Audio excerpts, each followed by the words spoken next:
All right, what's going on, everybody?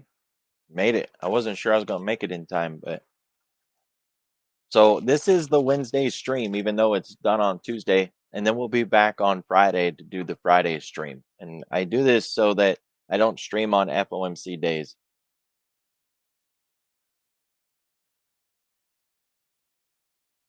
So we got a couple of topics today, and we've got some charts to review. I think doing the chart would be the fastest, CP and G.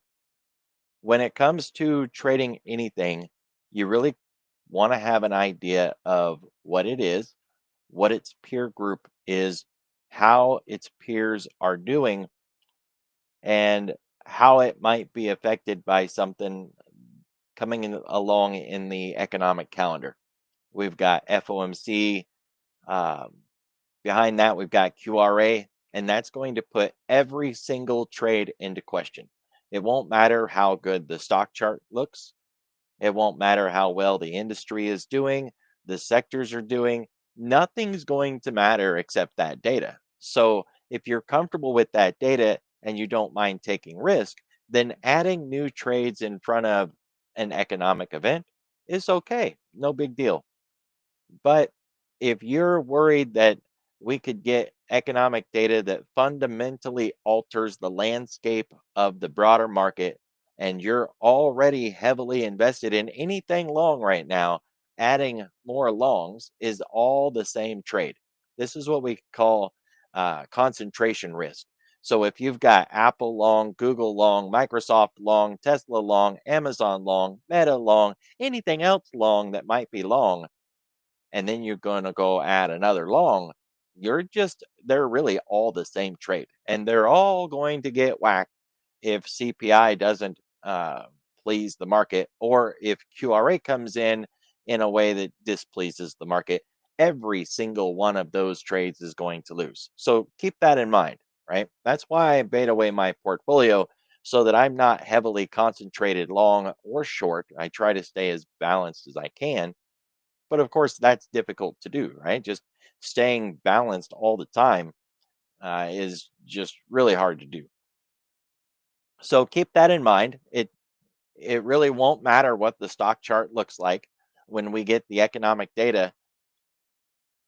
If it doesn't please, then everything is going to go down.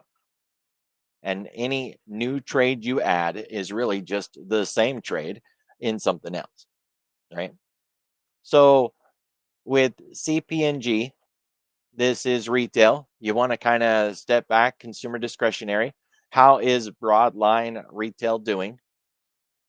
Does it have peers that might have better options?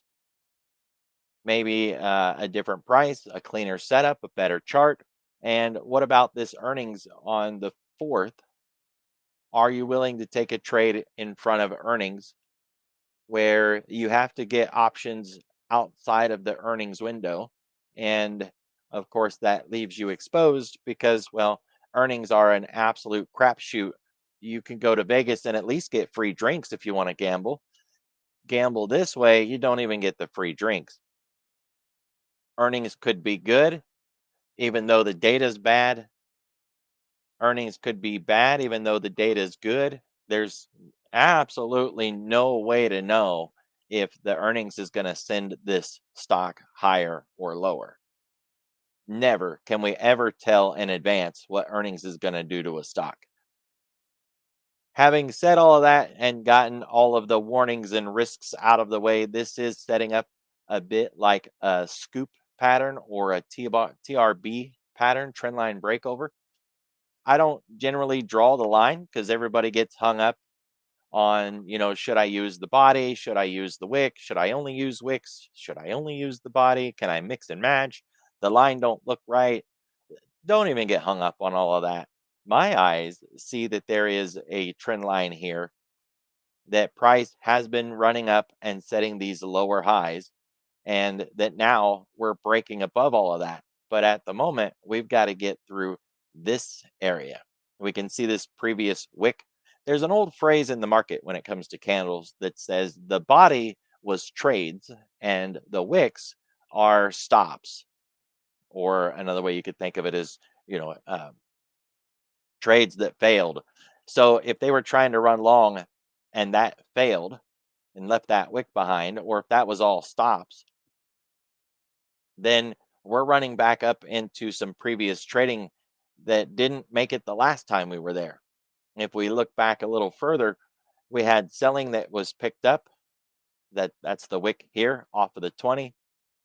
We came back down and got underneath it and they bid it back up again, but then it got slammed. And since that one, that's all we've done is headed south.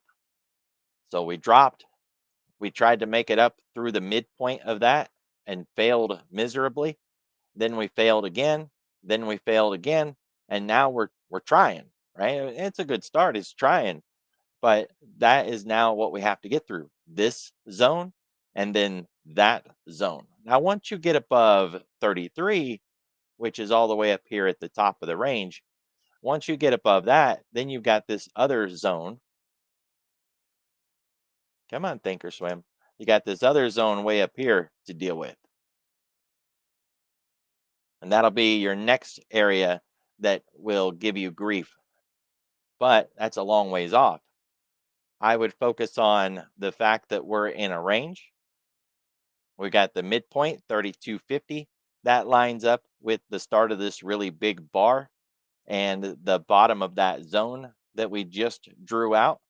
Any long trades, if they can even get through this lower zone that I've marked, are likely going to hit their head at 3250.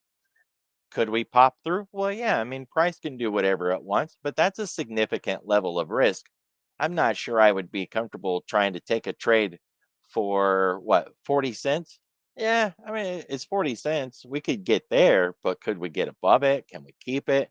Even if we do keep it, what's going to happen at earnings? So that's a significant risk that has to be evaluated. The idea would be something like this: trend line breakover, and we get a run. We've got the same setup forming: trend line breakover and a possible run. It looks great. Just the risk is earnings and FOMC and then QRA. Other than those, the risks would be in the headlines.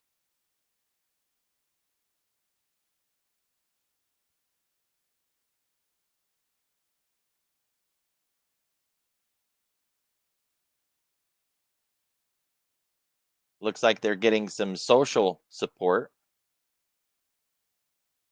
We got some influencers. Kevin Simpson, he bought some.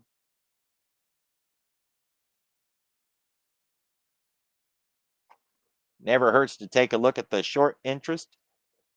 The way I generally look at short interest is I just go to Google and ask Google what's the current interest.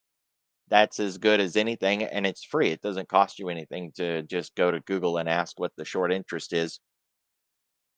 And of course, it's not like yesterday's data, but a lot of those companies that report short interest, it all just gets summed up and it's given out by the quarter, maybe by the month. And so, nail down the most current level of short interest can be costly. You're going to need subscriptions and things like that. The 50 period daily moving average has held. We've crossed back above the 20 and we are performing a 310 cross, which what I call a surge signal, when price jumps above the 3 and the 10 and then drags the 3 up through the 10. That's a really nice surge signal off of a strong structural level. If you're looking to hang on to this until next year sometime, maybe this time next year, it'd probably be a good strong play as long as we keep above that $31 line in the sand, that 50 period moving average. We cut below the 50 and I don't like it anymore at all. And at that point, I'd focus on getting a short down to the start of that big bar right there. And if that short failed, that's $30, by the way, then I would target $29, which is where the gap ends. Yeah, after FOMC and after earnings, if it's still above the 50, I would like it better. Um, selling puts on it probably wouldn't be a bad way to go. If you're willing to own the stock at, say, $30 or $29, then selling some puts at 29 or 30, and then maybe selling some calls against it on the other side. That's what we call a jade lizard. You sell the puts on one side and then you sell the calls on the other side. And you want to sell the call spread for more than, or you want to sell the whole package for more than the distance of the spread. All right. So if you got like a $1 spread, but this entire thing gives you more than $1 in credit, you're pretty good at that point. Yeah, in the current backdrop, was not even take that word out, take the whole part out. When it comes to earnings, every company has a widget that the market really focuses on. And that widget can change, right? Like, uh, Netflix, for an example, used to have subscriber numbers that they would publish. And even if their earnings were complete garbage, as long as they had those subscriber numbers, whoa, man, their stock would take off. But then that changed. They said, we're not going to report our subscriber numbers anymore. We don't want that to be the main driver. And then, they started focusing on a different metric. So you can look at the fundamentals, don't get me wrong. Any info about a company helps clarify how that company is doing. But you really want to focus on what's the widget. And sometimes that can be tricky to figure out, like what is the widget? For banks, a lot of times it's the interest. For cloud computing companies, it's new subscribers or how much of the cloud they're using. Every company's got a different metric. Tesla is car deliveries. So when you look at a company, is this metric going to be same store sales? Um, has people started focusing on their online sales? How much more room do they have in their online sales? What is the widget for this company? I don't know, by the way. I have no idea what it is. But yeah, if it holds the 50, I would like it as a run back to 34. And if we can get above 34, then we could look at something like an expansion of the entire range 50% higher and then 100% higher. So I would just measure that entire thing and add 50 to it and then add 100 to it. 50 gets us above 35.5 and 100% gets us into $37. Not bad, you know, not bad at all. It's a smaller stock. I believe it's an ADR, right? It's not even a stock. Um, the next thing, of course, is liquidity. How liquid is it? Because me, I'm a bit picky. If it doesn't meet my qualifications for liquidity, I just leave it alone. I don't care. There's always something else to trade. So, you can gauge liquidity a lot of different ways. I like to just open everything up and look at the open interest, look at the volume. I see a lot of NA here in the front end where we should be seeing a lot of trades, and there's nothing in there. I don't like that. You start to scroll out a little bit, maybe they're hiding farther out, and that's possible when we're dealing with institutional flows.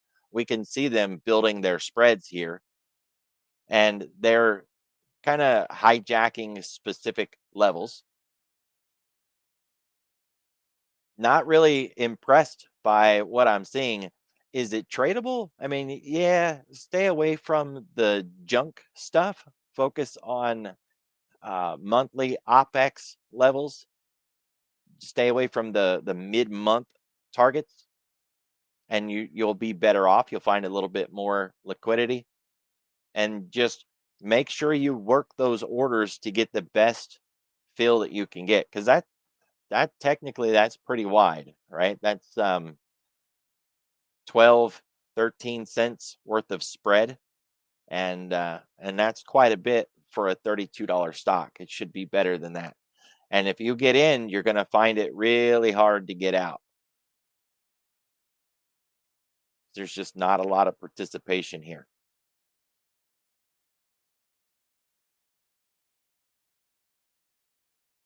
Now, don't get me wrong, we can get as picky as we want, and we can always talk ourselves out of a trade. The main thing is that we understand what the risk is. We've got a plan to try to limit that risk as much as possible. And if the trade doesn't work, we have a real honest exit. And if you have those things, then the rest just kind of falls into place. Where people really go sideways is they didn't expect the trade to lose. I know that sounds funny, but it happens. So they had no plan for the trade to actually not work. They didn't understand the risk at all, and or they sized up in a way that they were uncomfortable with, and then when they started taking heat, they made bad decisions because the pain was there and the fear and the risk, and then they just really just make bad decisions. So as long as you go into it open-eyed and you understand what the risks are, anything's tradable. So CPNG, I do like it, by the way. um, this is another Amazon type company, and I like all of those Amazon type companies. I do. Shop is another one. There's one for um, Brazil, I think it is. India has Cart, but you can't really trade Cart. But yeah, all of those Walmart ones are good. I had a list a while back of Amazon type companies. They're just going to continue to get better and better.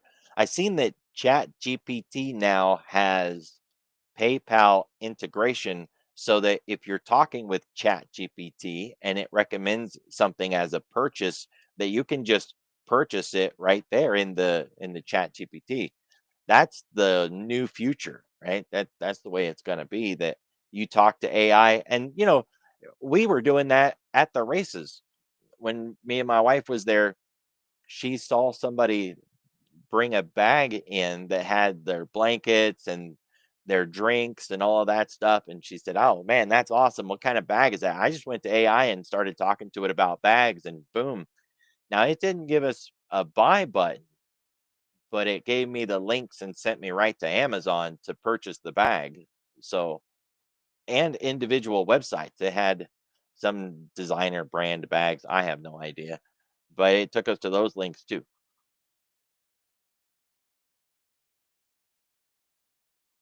So the news, let's turn the buttons on.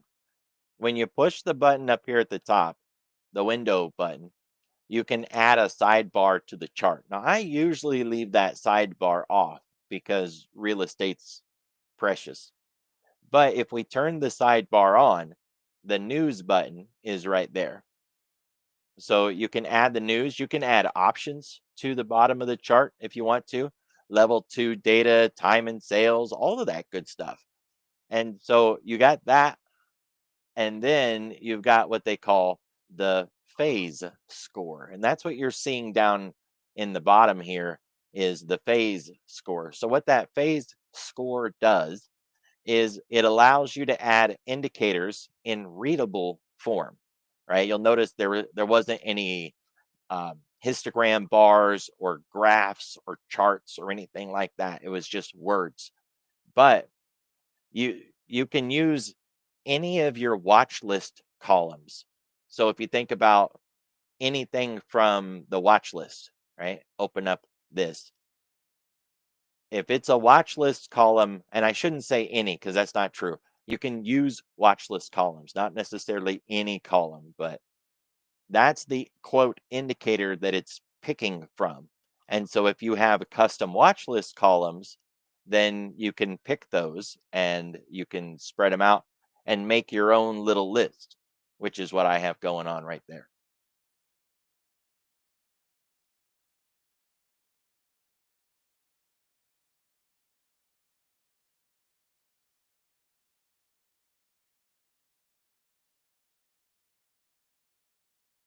Yep, yep. I spent a little bit of time on mine to build it out. I mean, a lot of these are just regular Thinkorswim things, description, industry, sector, that sort of stuff. It's also one of the rare places that you can get volume ratio on Thinkorswim. It's a very unique niche spot. Volume ratio is a very complex thing. People argue about it. Nerds fight over it. Thinkorswim really doesn't offer much when it comes to volume ratio with their own settings. You can get custom Thinkorswim volume ratio, which is usually where the fights start. But this is actually a Thinkorswim volume ratio math that they came up with on their own. And it's one of the few places that I know you can find it.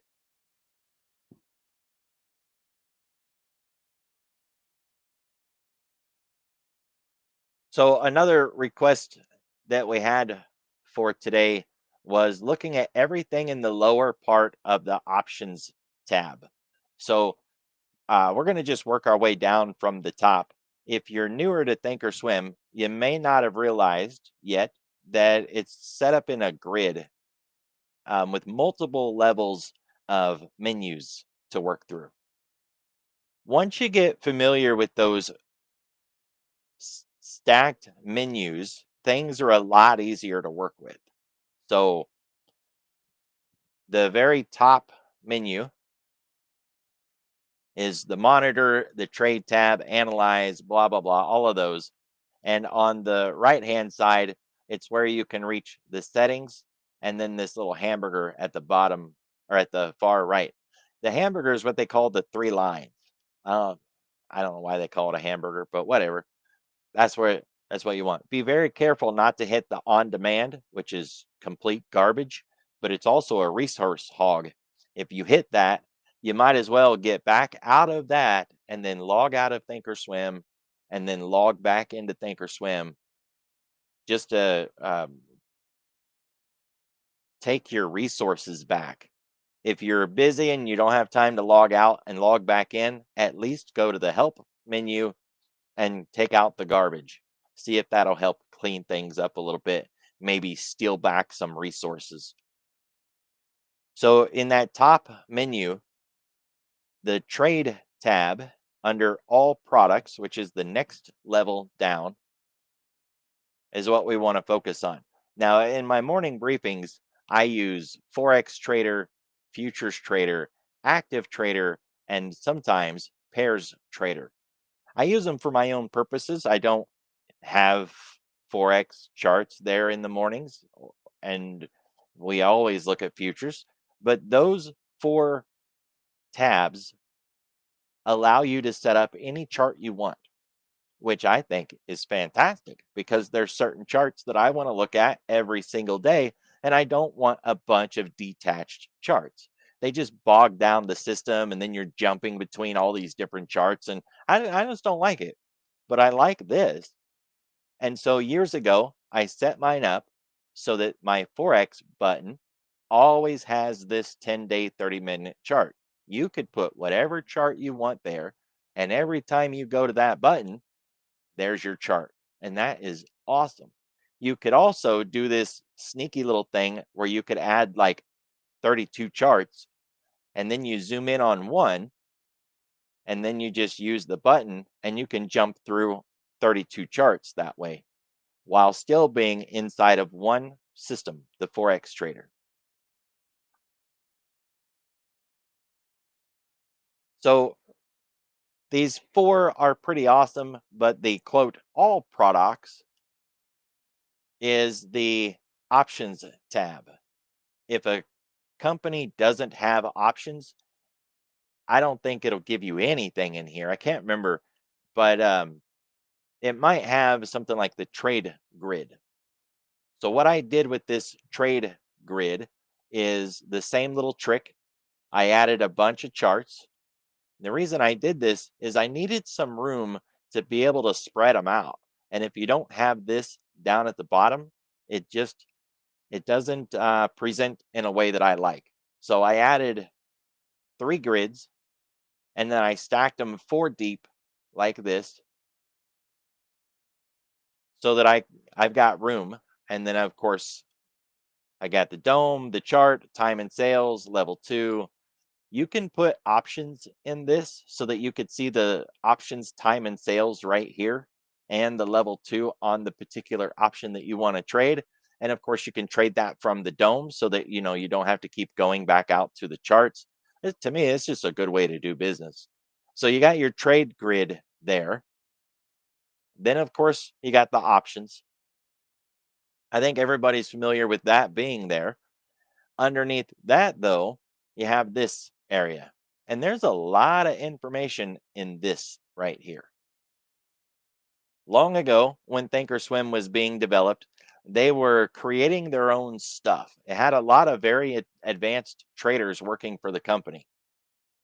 Some of them now, here we are years later, they are popular because they run their own trading company or they've made their own products. If I was to start naming off the people, I'm sure you guys would recognize them. But of course, the famous one is Tom Sosnoff. Tasty Trade, Tasty Live. The guy is just amazing.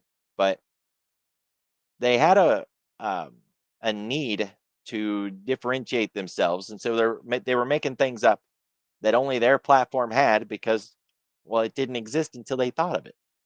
One of the things that they made up was the market maker move. You can find that up here. If there happens to be a market maker move that day, it'll show up here. I've often argued with them that they should have the MMM showing at all times. And if there isn't a market maker move, then just set it to 0. But if you make it disappear and then it shows up and then it disappears, you're just going to bother new traders who can't figure out what did they do? Why is it gone? And then they're going to think, oh man, I turned it off. And they're going to go hunting for the settings to try to turn it back on again. You can't turn it on and off. If it has a market maker move today, that's where it'll show up. But then the other thing that they made when they were just making stuff up is something called sizzle. And sizzle just means 5-day average. That's it, 5-day average. So I've done a lot of reading on this. 1.0 is equal to the 5-day average. 0 itself is not equal to the 5-day average. 1 is equal to the 5-day average. So during the day, if you're looking at a product and it's not even hitting 1.0, then it's not hitting its 5-day average yet. It's below the 5-day average. Once we get above 1, now we're above the 5-day average. If you get above 2, then you're 100% above the 5-day average. You get above 3, you're 200%. You get above 4, you're 300%, on and on like that. It's a little odd. It's a little confusing, but that's the way it works. So at a glance, you can pop into the trade tab and look down and see what the sizzle index is. The index is a math formula between the calls and the puts. You could say it adds them up and divides it by 2. I think that looks like the number you would get. But there's a little bit of a formula that they run to give you like a put call ratio based on the 5-day volume.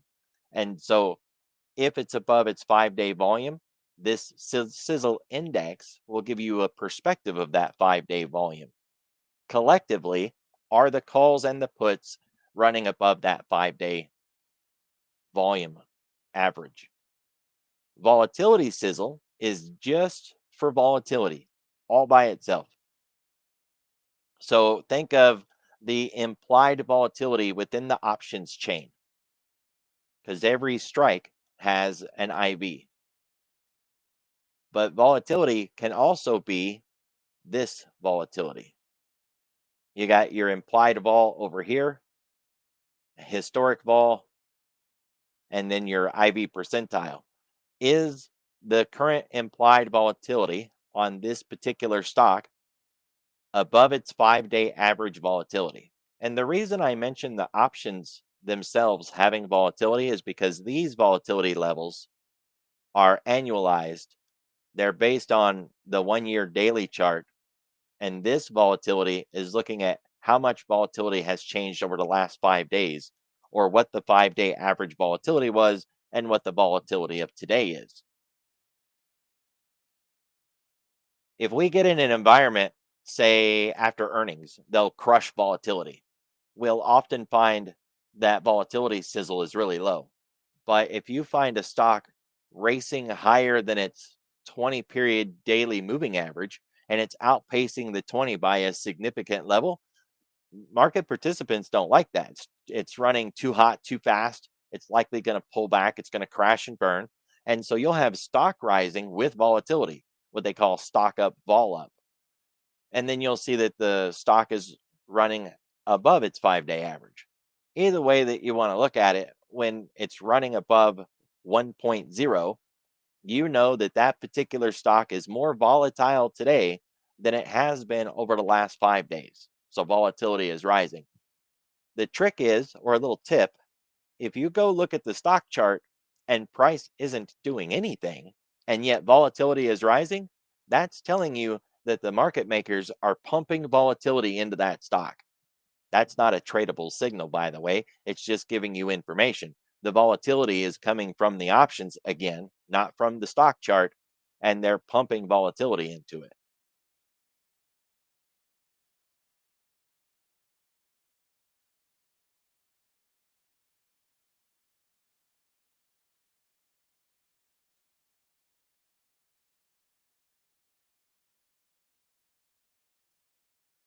A call sizzle of 2.0 tells you that that particular stock has calls that are traded at 100% greater call volume than the previous 5 days of volume. That sounds pretty amazing, right? But what if the average call volume is 10 and somebody came in and bought 20? Oh, call sizzle's going to blow up, right? The call sizzle will be all jacked up. And yet, I'm not going to get excited about it because it's some trash company that barely had any options traded. And today, suddenly, somebody bought 20 of them. So your question is headed in the right direction, but not by itself, right? That's too much of an isolation. How can you tell? The other data that we have, what is today's volume? 490,000. What is today's sizzle index? The combined volume of the calls and the puts. Not even one. Today's total volume is not yet equal to the 5 day average volume in options. The call side alone is not yet equal. And we can look at just the calls. 365,000 calls were traded today, and that is not yet equal to the 5 day average volume. That's how you can tell. That's a really good starting point. How much volume do the calls normally get? We're not at one, so we need more just to be at the average amount. Here's a neat little trick. Let's go to the scanner. There's one button that you can use to get sizzle in a scan, and it's right there. Remember that sizzle index that we were just looking at? It's literally what it's called, the sizzle index. So we can come over to the scanner and we can just tell this thing, hey, scan the sizzle index. So hit the button and it's going to bring you up this list, which, by the way, is a pre-programmed watch list in Thinkorswim called the Sizzle Index. It's in the public watch list and it's only 10 stocks, right? So you can see it in the scanner. But you can also come in and go to top 10 and it'll be in here somewhere. Top 10 sizzling stocks right there. So you can get it there, but it's still going to be just 10, right? Of course, there's ways to circumnavigate that. But if we look in here, it's looking for things with a really high sizzle. ARQT, it's a $24 stock. LEG, a $10 stock. VREX, $12 stock. And of course, most of these are probably trash. And if we go in, their average volume is probably really low. Let's go to VREX. VREX. Yeah, perfect example. Look at that call sizzle, 255. Today's options volume is 254% greater than the 5-day average. Woohoo! Why? Because it traded 360 calls. That's all it took. 360 calls. That could be one trader with a bias, right? Maybe it means something, probably doesn't mean anything. So sizzle by itself, without any context, is completely worthless because we need to know what is the average and how is it going to help us. This number right there, 255,898, that is the 5-day call average, 5-day call volume average. Today's call volume is 360, and that 360 is 254% greater than the average. Because if the calls sizzle index was 1.0, that would be equal to the 5-day average.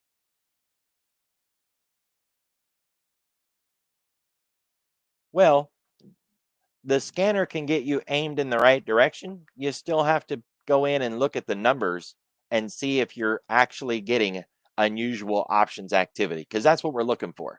Is the options activity today unusual or not? And we just call it UOA, right? We're looking for UOA. And then if we find UOA, is it tradable? Does it give us enough information to determine what the market's bias is? Because if it's just a lot of activity, but it's spread out, longs and short in time and long in time, we can't really discern any trade out of that. All we can say is, oh, wow, man, they're really lighting that thing up. But it's so diverse, we can't tell if they're really bullish, really bearish. It's just getting a crap load of trades. So we want very specific sort of activity. This, for an example, is very specific activity.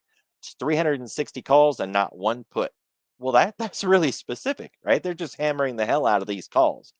But this is an illiquid turd that I would not trade. So I don't care that it's very specific and hammering on those calls because I wouldn't trade this trash. Yeah, the index is the 5-day average of both. And what it looks like it does is it adds them together and divides by 2. And that gives you the 5-day average of both the calls and the puts. So just think of the sizzle index as all of the options over the 5-day period. And then individually, you can look at just calls or just puts. Now, when it comes to a gamma squeeze, we're talking about the old Reddit, GameStop, AMC quote gamma squeezes. That's what we want to focus on, right? Not the actual real going in and looking at gamma, but the stock market's phrase for a gamma squeeze. So if you're new to trading and you've never heard of this before, back in the day, a bunch of shorts were heavy in GameStop and a lot of other companies, and social media collectively attacked them with options. What we call a gamma squeeze is when the market makers are forced to buy the stock to cover the options that they're selling or trading with us. So if I want to buy a call and it costs a penny, they still have to have 100 shares on the other side of it to trade me that call. So I've only got 1 penny tied into it. They've got 100 shares tied into it. And if it's just me and my one call, it's not a big deal. But when everybody is spending every dollar they can get, think about what $1 can get you if you're buying calls at a penny. That's 100 calls. Well, I don't care about a dollar. What about $20 or $50? That's a lot of calls, and that's just one person. So when everybody piled in and started buying a bunch of options, it forced the market makers to go in and buy the stock. The problem was the stock is hard to borrow. There's not a lot of it out there. So that put the entire system into a short squeeze. and it's what we call a gamma squeeze. We can see that on that page because it has volume sizzle. But what we want to see is extraordinary volume. We want to see like, oh, damn volume, like they say over at IBD. We want that kind of volume. So when you're over here and you're looking for a gamma squeeze, you want to see that the stock sizzle is up above 2, preferably, not just the options. You want the options up and you want the stock up, because what that's telling you is traders are piling into the options and forcing the market makers to pile into the stock to cover their position. That's a gamma squeeze.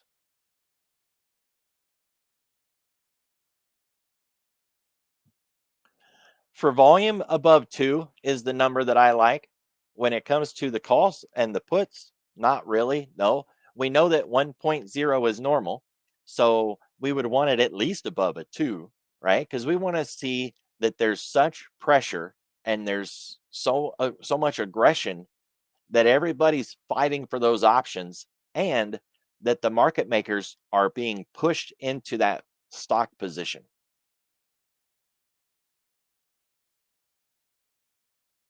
It used to be that you could run the way back and you could go and look at what GameStop looked like during that time period with its sizzle index and its stock sizzle. But it's been so long, I don't think you can do it anymore, right? Like at some point, you just lose the ability to reach back that far.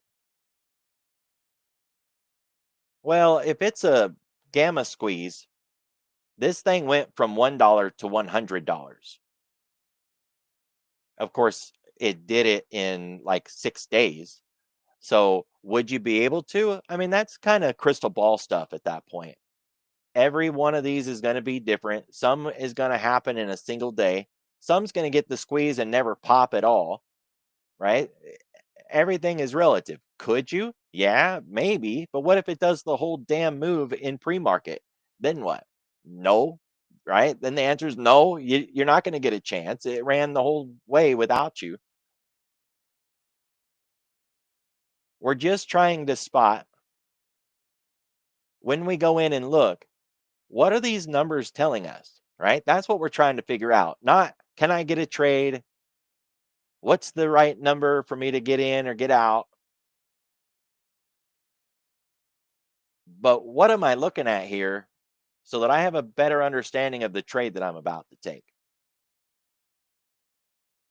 All of these sizzles just mean 5-day average. That's something you really want to hang on to above everything else. That you've got the 5-day average of whatever, right? The 5-day average stock volume, 5-day average volatility, puts, calls, and combined calls and puts. So that's a lot of information right there to help us better understand the volume that we see today. Because I don't know about you guys, but I don't know all the stocks, right? There's so many companies. I have no idea what the hell the company is, what it does, what it makes. So somebody says, "Hey, Sig, go look at this Joe Schmo lawn mowing service." I go in, I look at the options, and the first thing I look at is, what's the calls and put number today? This doesn't look very good. 66,000, 12,000 combined total options volume today, less than 80,000. I'm not excited just from that. But what's 80,000? Is that a lot? Is that a little? For this particular company, 80,000 is nothing. We're not even at the halfway point. So I can look at that and say the average daily volume is close to 200,000. We're not even at 100,000. Easy numbers, right? If zero point 0.5 is half of the 5-day average and we're at 80,000, then getting to 100,000 would probably be around half. 200,000 would be the 5-day average ish. I'm ballparking. The good thing is you don't have to ballpark. You can give those numbers to your favorite AI and it'll do the math for you and tell you how close you are to the 5-day average. Now, I don't think you need it, but you could, right? You don't have to nerd out on it that bad.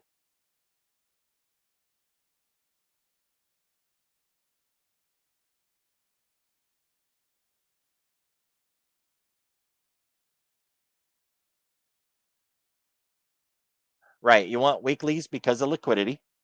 You want volume to show the unusual options activity happening today. And then for the out of the money contracts, um, not necessarily. It doesn't have to be. It's not a bad way to go. And then open interest, yes, because that shows you current positioning, right? It shows trades that were held overnight. And so, yeah, you're on the right track, but you've got two different things going there. One is looking for stocks with good liquidity, and the other part is looking at today's volume. And those are two different issues, right? Today's volume is what we use to see is a particular stock getting hit today. Let's find something that's got some volume today, right? It's right here in the Discord, so that won't be a big deal. We'll just jump down into trading ticks. Oh, get out the way. This thing is so very annoying. I'm not going to push that button. Sweeps and bots. That'll work. All right. So here's a bunch of sweeps that came in. This is where that information that we've been looking at, this is where it becomes really valuable. Hey, have you heard of Better Discord? Better Discord is a modified Discord. It's really cool. And it takes your existing Discord and pimps it out, lets you do all kinds of things. And if you don't want to run that, then you can run like Google Chrome and use Discord on Chrome, and it has an extension that you can add that hides the sidebar completely. Huh? Yeah. How cool is that, right? So either go with Better Discord, which is really amazing. I mean, you can make it see through and all kinds of tips and tricks and fancy stuff, or use Chrome with an extension called Hide Sidebar, and it'll just hide it for you. I love it. I use it all the time on my other machine that you guys never see because I don't stream on that one. I've got it installed right now, but we just did an update and I haven't updated all of them. So my Discord looks normal, right? I have been running it all the time and I've never had an issue with that. It's not to say that it can't happen, but I've never been hacked just because I'm running that extension. And the extension is the hide Discord sidebar right there. Or what I like, I use this all the time. It's slow because I haven't did it since I opened this browser. But once you have it loaded, you can just pop in and out of there all the time. And it's got all your others, Facebook Messenger and Instagram, Twitter. So you can just pop it out, do what you got to do, put it back. Yeah, you could use Google Chrome. I'm using Opera, but I've been using Opera. This is Opera GX, not the regular Opera. It's the GX version. It's got shaders built in because I'm up at like 5 and 4 in the morning, and bright white pages really hurt my eyes. So I'll put it into like monochrome until I get a cup of coffee or two. The sidebar is built right into it. It's Opera GX. That's the way it's built. Yeah, it's really nice.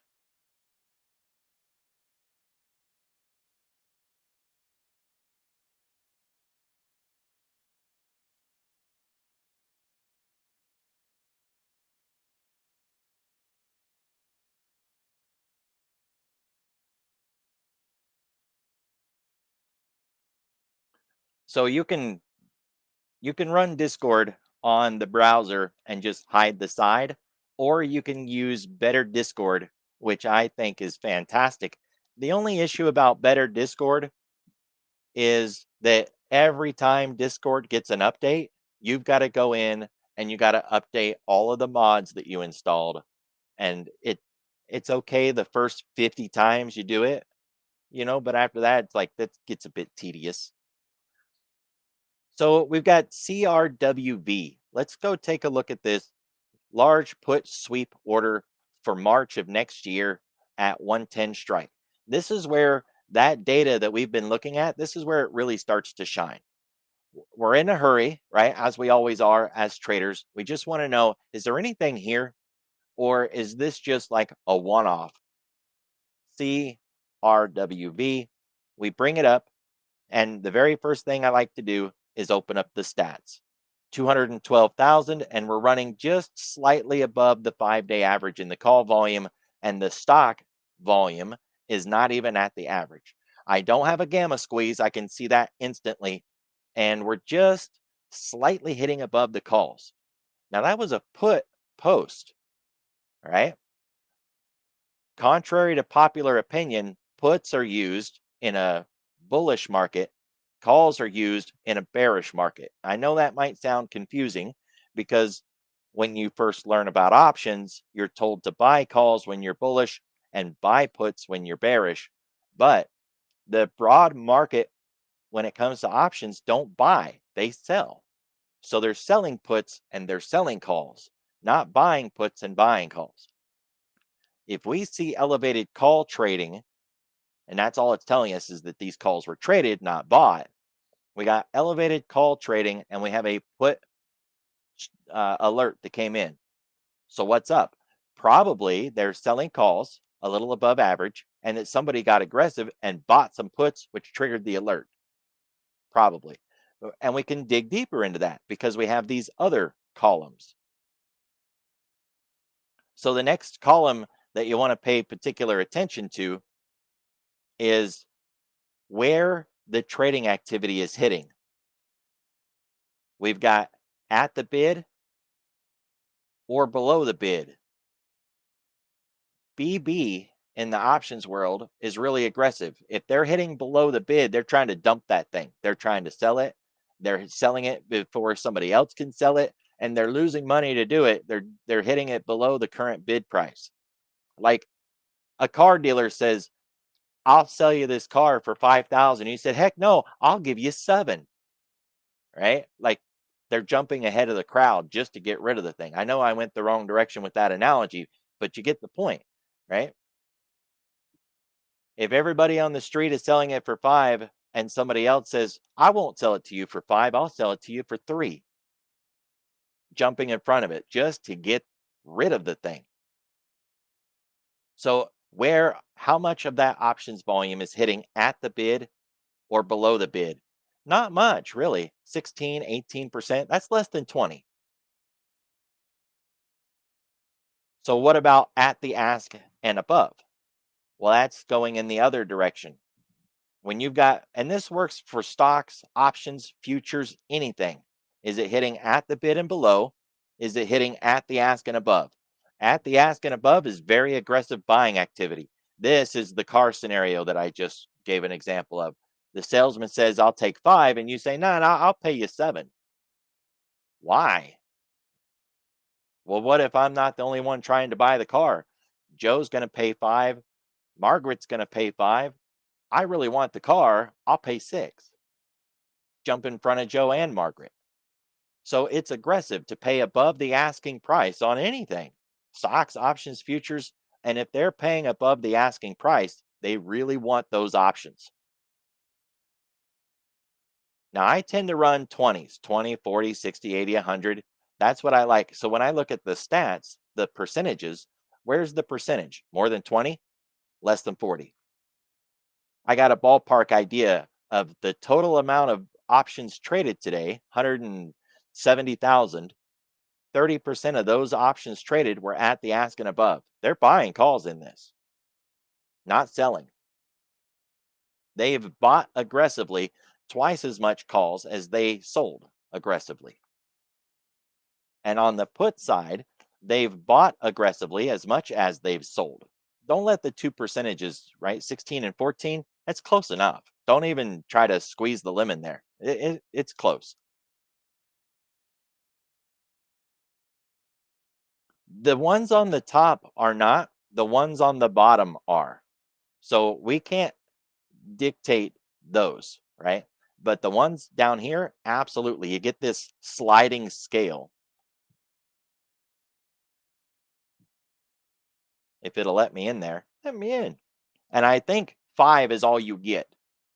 But you don't even have to use 5. You could just use like 3, right? 2. But I like to do 20s, which is nice because apparently that's the default now. Um, we looked at this Friday, and back in the day, I don't remember it being a default of 20s, but maybe I'm just misremembering and it's always been 20. I don't know, but I like 20s, so it works for me. But you could adjust this. And if you were going to adjust it, what would you adjust it to? Well, if you ever think about near the money, that's a little in and a little out because at the money is kind of tricky, right? That means you're literally on the number. But price is never just on the number. It's always a little above or a little below. So if you wanted to adjust them, you could do like 45 and 55. And then within that 10-point range, that's your quote near the money. And then, of course, on the upside, you could run 75 up here and 25 down here. Now you're running 20 between those and 20 between those, right? With a quarter on the bottom and a quarter to the top. To me, that makes sense. But, a lot of guys, they like Tasty Trade, and Tasty Trade talks about the 15 delta trades. So if you were going to adjust them, you could also kick that thing down to like 15. And then, of course, you set this one to 85 because that's the 15% on the other end. Then just put that one back at 60 and that one back at 40, right? So there's a lot of ways to adjust this. Me, I just keep it on my 20, 20, 20, 20. That works just fine for me. And the differences between the delta levels tells you where they're trading. So open up an options chain and look at where the delta is. We're so out of whack on this. Let's go to a regular stock, something with some liquidity. Open up the options chain. You can see that delta, well, what's supposed to be delta of 50 and below is out of the money, and delta 50 and above is in the money. If it was closed right now and we were looking at the options chain and it was a perfect world, that's what we would see. But we're not on either strike, right? We're at 66.3375. So we're in between two strikes. We're in between the 633 and 634. And so this 50 is out of place. If we crossed above 633 and we did go to 634, then that strike would go in the money and 50 would be showing right here where it's supposed to. And the options market's actually telling us we're probably going to go to 634. That's what I'm reading in that delta. So, when you're looking at the delta numbers down below, just consider if it's 50 and below, it's out of the money. And if it's 50 and above, it's in the money. That tells you where are they trading options, in the money or out of the money, and how are they trading those options? Aggressively long, aggressively short. They hitting them hard, right? Dumping them way out of the money options, buying them with both fists in the money options. So this info really gives you an idea of how they're trading. And then this info compares that trading to the last 5 days to give you an idea, is today's level of activity unusually large, or is this just par for the course, like another day, another day?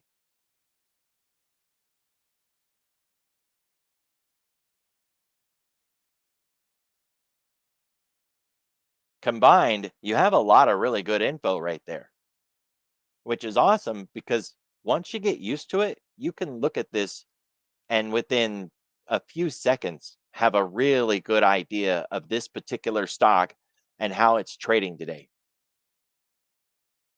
You just got to get comfortable with it, right? I look at it all the time, so for me it's just a normal.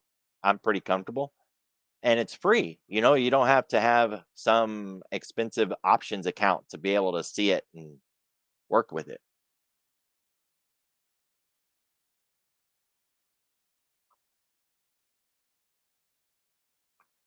Right. The put call ratio is supposed to be a determining factor for how many more calls than puts. And since it's put first, then yeah. If it was the other way around, it'd be telling you how many calls, right? So puts are being traded heavier than calls by 0.25% because 1.0 would be equal to equal.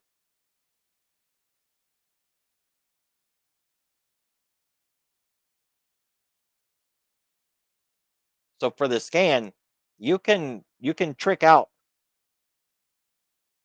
this sizzle index. By default, you can just hit sizzle and you'll get this. But what if I want to run my own watch list? Because this is this is not my watch list, right? These names did not come from my list. So if you was to come up here and set this at like maybe we want the Nasdaq 100, well we'll use the S&P 100. Give me sizzle. Nope, it breaks you, puts you right back on all stocks and gives you this trash. Well, that sucks. I don't care about these. Well, we already know what sizzle is, right? It's the 5-day average call volume and put volume combined for the sizzle index. We can make our own indicator and then we can use our own indicator for the scanner and we can scan in whatever basket of stocks we want. That's the tweak, right? The problem is getting the information. So I think I've already got one built. Let's see if I do. That'll just shortcut all this and make it a lot easier. That way I can just share what I have and we don't have to rebuild it. Thinkorswim does give you access to the options volume traded, which is a really good way to go. And then, of course, we can use that quote sizzle or 5-day average to scan for things like IV rank instead of um, options volume. And you can use it for 5-day average share volume, run scans just checking out share volume. But we need sizzle. There's my sizzle. What do we got here? That's stock sizzle. We can tell that it's stock because it doesn't have puts or calls. It just says volume.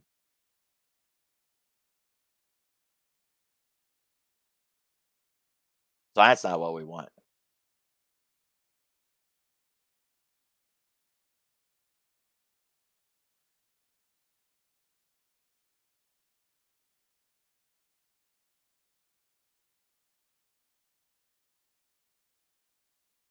All right. Sizzle is a Thinkorswim name for the average of five, and this means anything with a five thing average. Examples include 5-day average volume, 5-minute average volume, 5-day implied volatility, anything, blah, blah, blah, right? It's supposed to be A-V-E-R-A-G-E.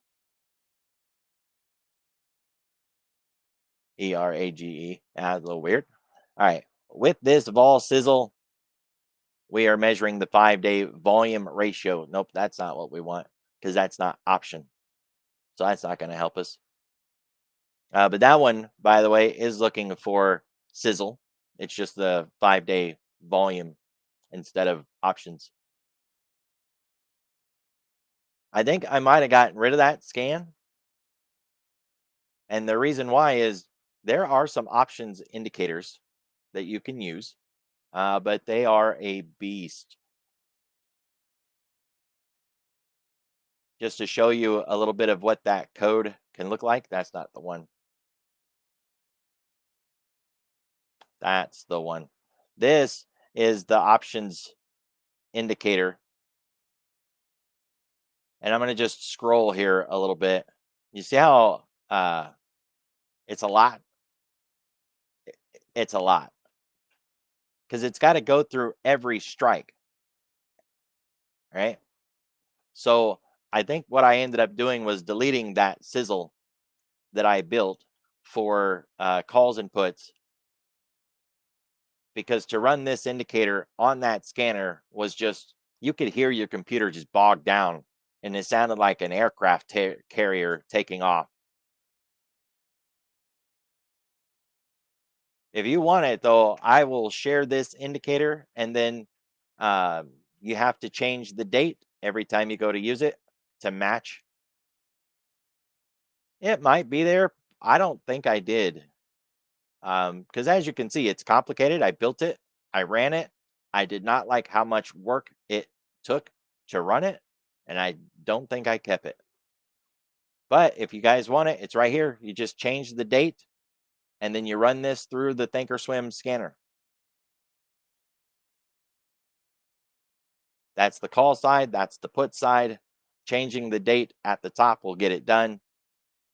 Then you just run it through and you filter it in the scanner. But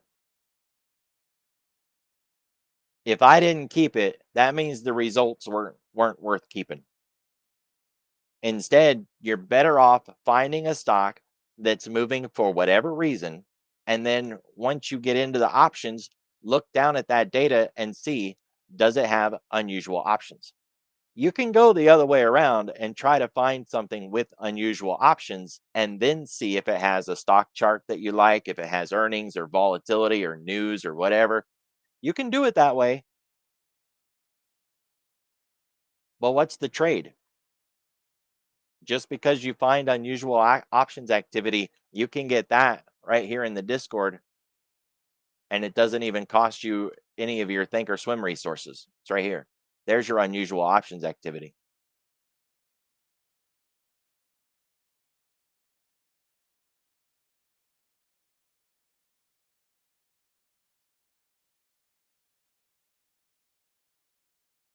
Let's try this another way around. Without using that mod, let's hit reset.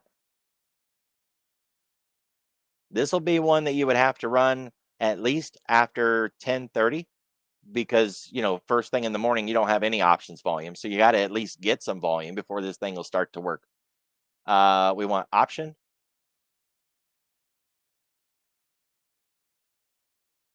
Is it going to ask if we want calls or puts?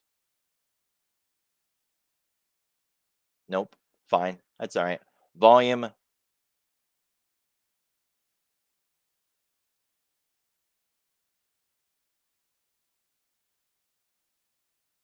Minimum 1,000.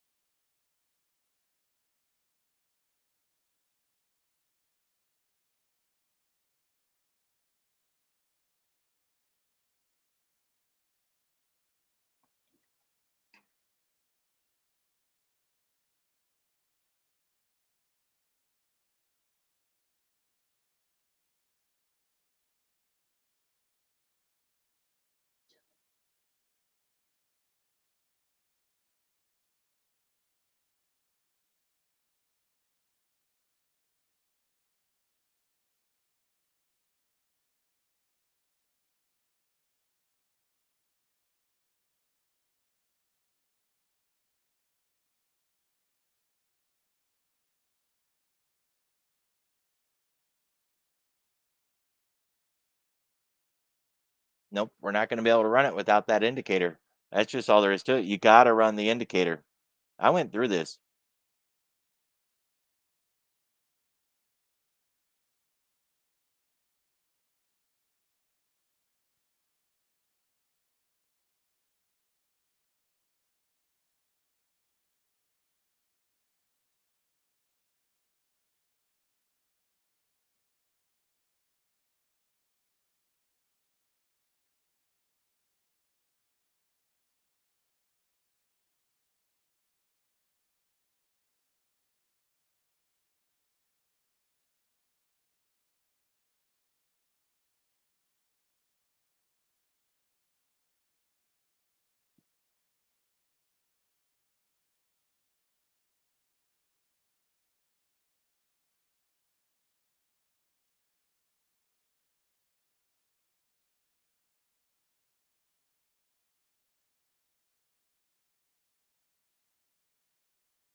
See, if we could get volume average right there, that would get it. But it's only got volume, not volume average.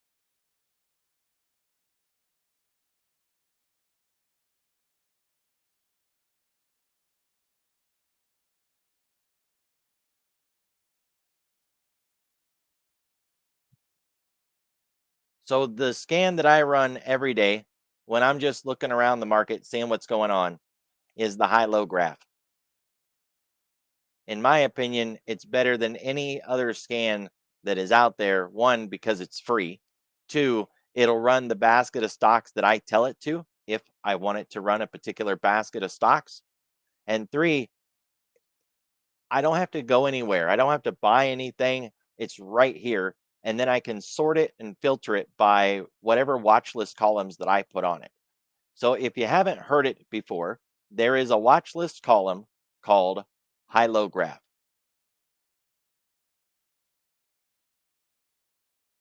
Now, this is one I've even done videos on this. Type in high forward slash, and you get this watch list column called the high low graph. By default, it's set to daily. I've never messed with that setting. Recently, I've been considering setting it to a weekly and a monthly for longer term trades, but I've never messed with it, and it works perfect for day trades and short term trades. But this code, you don't need it, by the way, because I'm going to share all the pieces that you need for this scan. I'm just explaining where the scan comes from.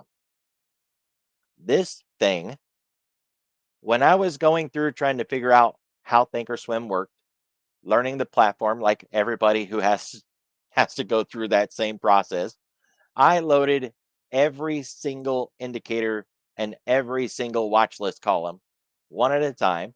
I Googled it. We didn't have AI back then, but I did research on it. What is it?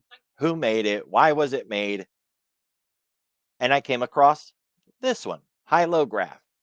And what the heck is that? Right. So I'm digging around. And what I find out is that it's a scanner that's running between -1 all the way up to +1. And anything that it finds gets sorted into that list somewhere between -1 and +1. If it's crazy bullish, it's +1. And if it's crazy bearish, it's -1. So it's okay, right? Well, okay, we got a good start. I applied it to something like the Nasdaq 100 or the S&P 100.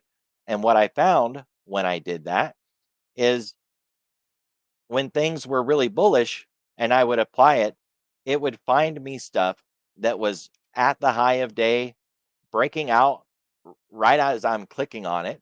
And it was just this fantastic list of bullish things breaking out on the day. If I would go to the bearish one, it would find me stocks that are breaking down usually right when I clicked on it, or that it had just broken down, like right here. We got Oxy breaking down, or just randomly, here's Loves. What's it doing? Breaking down. American Airlines breaking down. This one's getting ready to break down. It's coming into the low of the day. UNP, United Pacific Railroad, getting ready to break down. I love this watch list. This thing is fantastic. Peloton, what's it doing? It's at the low of the day, getting ready to break down. So I love this thing. And I thought, well, that's awesome. But Thinkorswim doesn't like it when you load a watch list with 400 names in it and then start applying indicators. So I thought, well, that's not going to work. I need a way to run a scan with this thing. So, you go over to the scan and let's reset this. So we've got a brand new one. I wanted to build a scan that gives me this, but only the extremes, something that was very bearish or something that was very bullish. And you can see the numbers -94, -100, 99, right? So this thing's hitting in there's an 88, but it's hitting in the high 80s, high 90s, or really low, -180s. minus 90s, really deep. Once you get it loaded, one of the things that you want to do is sort by industry or sort by sector so that at a glance, what's bearish today? Industrials, energy, consumer discretionary, healthcare, and banks. Cool. What's bullish today? If there is anything bullish, metals and mining, specialty retail, a couple of banks, HSBC, some chips, not much, but you can see what we have, right? At a glance. Man, I love that. At any time of day, I just bring this up. What's hot, what's not. From there, I know what area to play in or what area to avoid. But bigger picture, I also have a better idea what the heck is moving the S&P and the Nasdaq today. Because if we're bullish or we're bearish, oftentimes it's going to lead back to the sectors and the industries that are moving with the markets today. So even if you don't trade the names that show up, you can use these lists to see how many names do you have that's actually bullish. Let's say there's only 5 in there. How many names do you have that are bearish? And say you have 50 in there. It's a really bearish day out. There's a lot of bearish activity.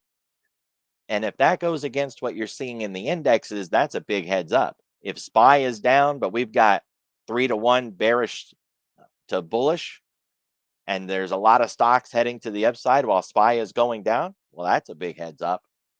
Something's about to change. Either those stocks are going to turn and fall, or the SPY is going to turn around and start to go up. So again, really useful. You can use it a lot of different ways, but we need to build it, right? So I reset this thing. We're going to go and add a filter, study, go to custom studies. We already know what it's called, right? So we go into edit. We want to edit a study. It's going to ask us which one. And if you put in high low, you don't get anything. Why? Well, because that's a watch list column. It's not an indicator. This is asking us what indicator do you want to use to run your scan? So we need to take all of that information and turn it into an indicator, right? So come back here, open it up. This is the code to run that scan. We need to take this information and turn it into an indicator first, and then use that indicator to run our scan. I already did that, by the way, so you don't have to do it. I'm just going to share it with you guys. How you name the indicator is really important because the scanner has to find the indicator that you're creating right now. So when I share this with you, you could name it whatever you want, but then you're going to have to go in and edit the code to match how you name it. It would be easier if you just name it what I named it. Use the underscore. You can literally copy and paste the words that I'm going to use here so that you can just name it what I name it. And that is now posted in the chat. High underscore low underscore graph. I don't think the capital letters matter.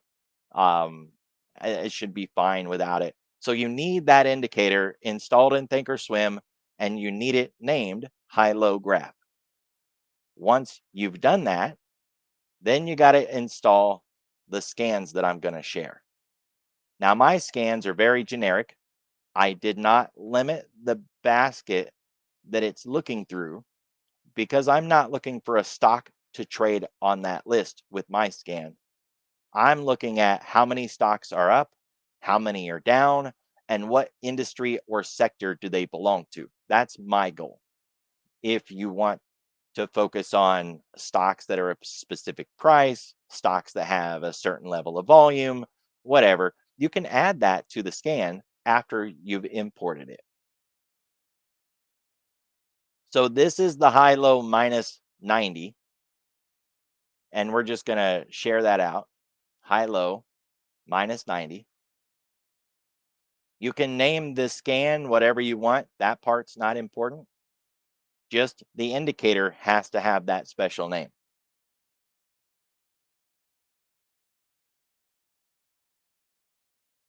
So that's the bear scan.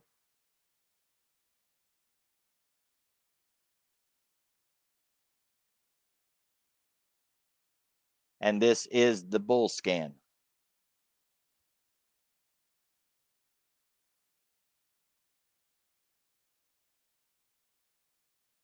Now, once you have those, what it's going to do is it's going to give you the page that we're looking at right here. It should look exactly like this. Maybe it doesn't have these boxes at the top. Maybe it doesn't. Maybe it does. I honestly, I don't know. But you can adjust that all you want. All right. You can aim for chip stocks if you want, whatever suits your needs.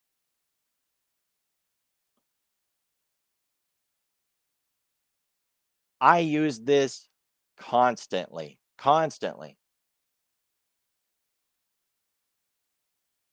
I've never found an indicator or a scanner that does a better job highlighting things that are breaking out or breaking down on the day than this, especially for free. I mean, if you was to go buy something like black box stocks or cheddar flow or something like that, you might find something that is catching things breaking down like this. It's possible. It's probably complicated, costly, confusing. It's going to take time. You got to leave your own broker to get there. Then you got to learn the platform. This is right on your think or swim, you know, and you just click the button and you've got the chart. I love it. It's awesome.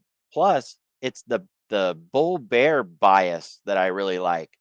You know, just at a glance, who's dominant today? Bears. No hesitation. Bears. Why? Well, because we got all these bearish stocks.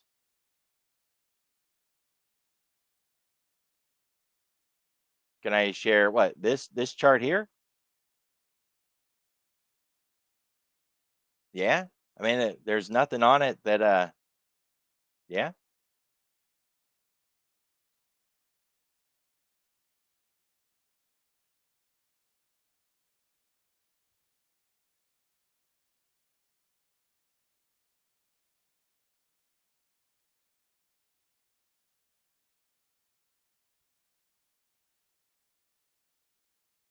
All right. So the other topic that we had on the table for today is open range breakout.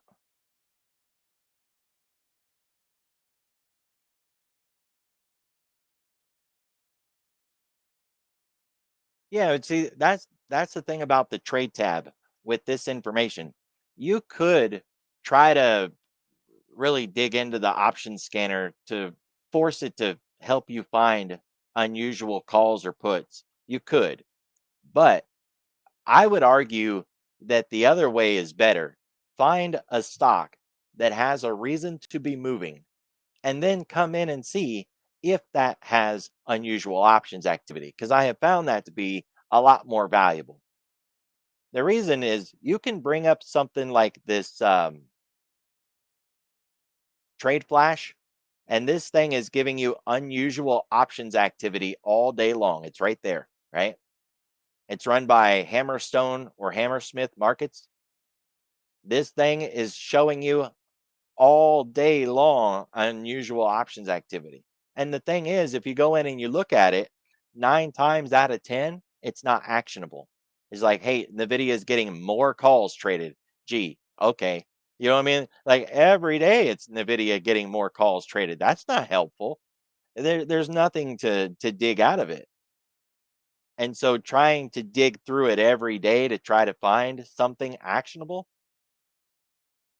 is really like a hamster on a wheel just running and running. But if you find a stock hitting on that scanner and then you find UOA, that's a much better approach because you're starting with a stock that's already doing something and you're just trying to see if it also has unusual options activity. Nvidia really is getting bid though, isn't it? Has that nice scoop pattern. TRB ran it into a good breakout today. Looky, looky. Careful at 207.5.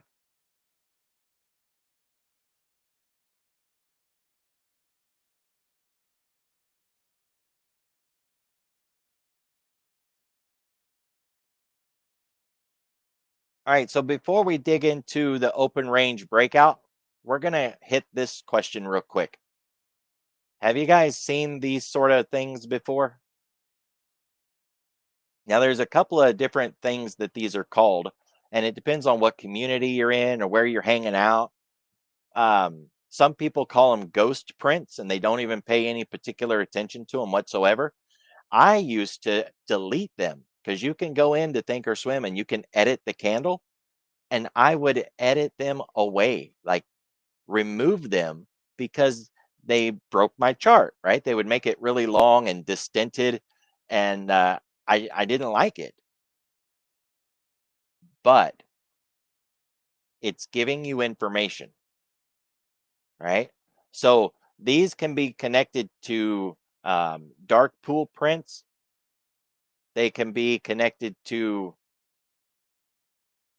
block trades, agreed trades. Because remember, there are stock buyback programs, there are handshake deals, courtroom deals.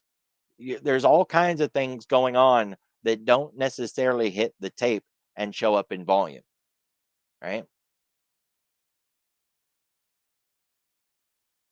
And there are traders out there who will highlight those big prints and then they use them. Now, this was an intraday print, so we're going to ignore that one and just kind of look back for something that happened in the pre-market. I know a number of traders who every morning go in and they look for stocks that have one of those big bars. And then they do just like what we've talked about when it comes to liquidity bars. And I know that they do that because we've had a lot of conversations about how I use fib and how they use fib and the levels and the lines that we use when we're marking out these. So the data does have value. Let's start with that. You could delete them and ignore them, but why would you if you know that they have value? And I'm telling you they do. I used to delete them, so that shows my ignorance. They were in my way and they would break my chart and I didn't like it, so I deleted them. But it has value, so don't get rid of them. Oftentimes, those wicks are projecting where we could go today. It's not guaranteed. Don't think that every time you get a wick in the pre-market that we're going to go to that level. But if the wick happens between 4 and 6, and especially if it's on one of the bigger names like the Mag 7 or the indexes, the index ETFs, SPY, Qs, you get one of those wicks. A lot of times, the extremes of that wick marks an intraday price target. At the bare minimum, you want that. And if we break the level, use the measurements that it gave you and project higher and lower. You could use my fibs, but you definitely want half and whole. So 50% of the whole and then 100% of the whole, higher and lower in case we break, up or down. Now the question in the chat was how to protect from this. And unfortunately, if you're trading stock, you can't protect from that. It's pre-market moves. Your stops won't trigger in the pre-market. And the only thing that you can do is to make sure that you have an alternative way to protect your trade. So what does that mean? Well, if I own stock, say I buy Google and I've got the shares, I can buy a put to protect my trade. That would be pretty expensive, but I can do it, right? That's one way to do it. You could also trade in an alternative vehicle. So there is a Google, there's an inverse Google. There's an apple and there's an inverse apple, right? So you can go that route if the option buying approach isn't what you're interested in. The main thing to understand is when it happens in the pre-market, there's nothing you can do about it because stops don't function in the pre-market on equities. Futures are futures, right? That's different.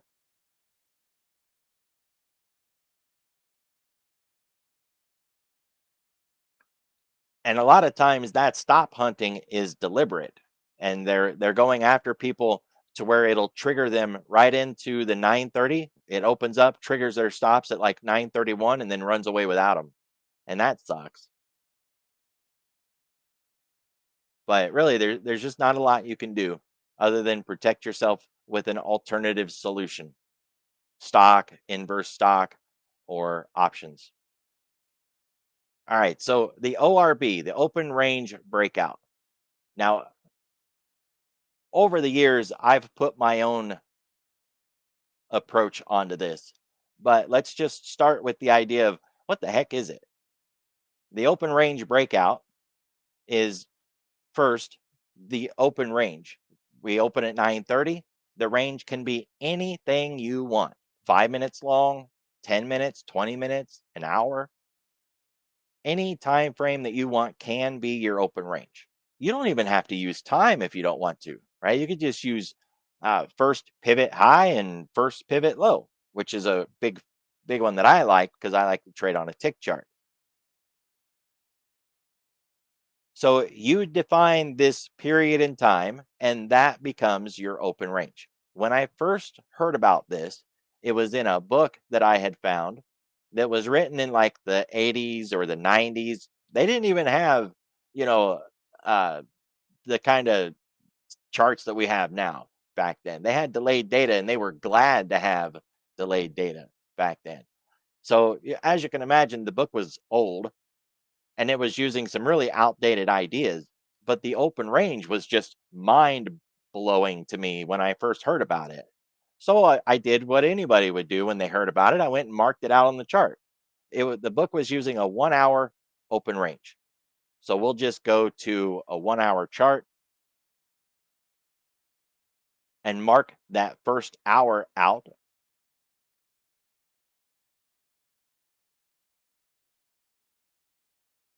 There's a 1 hour open range. The problem with a 1 hour open range is if you sit and wait between 9:30 and 10:30, a lot of times you're just going to miss the move. Then we get into lunch, and then you got to wait for us to get out of lunch, and then you finally get the afternoon trade. Maybe if there is anything left, maybe it's already made all of the move it's going to make, or it's going to run the opposite direction. It just leaves you in a bad spot. So the 1 hour open range, while just like today, really shines a light on what price action is doing, didn't really offer much for a tradable opportunity. So then, over time, you get to the point where you get to thinking maybe a half hour would be better than a 1 hour. So, of course, you go to a 30-minute chart and you mark out a 30-minute high and a 30-minute low. And golly gee, wouldn't you know it? Look at that. We got the same damn lines that we had earlier. Well, that didn't help. Could go to a 15-minute.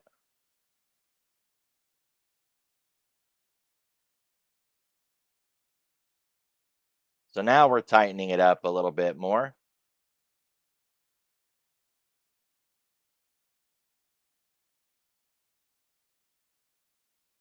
And eventually you get to the idea where you're using a 5 minute.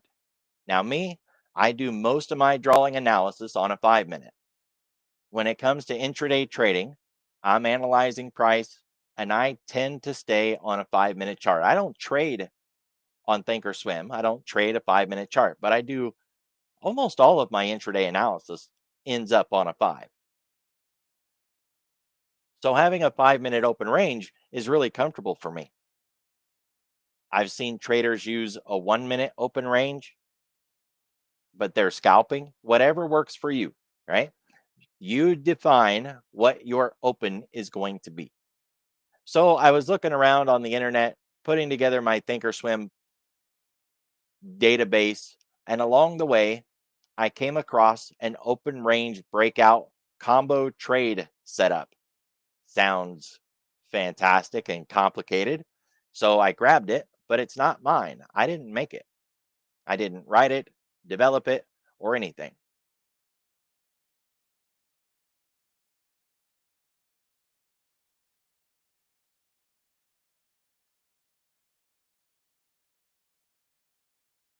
That's the wrong one.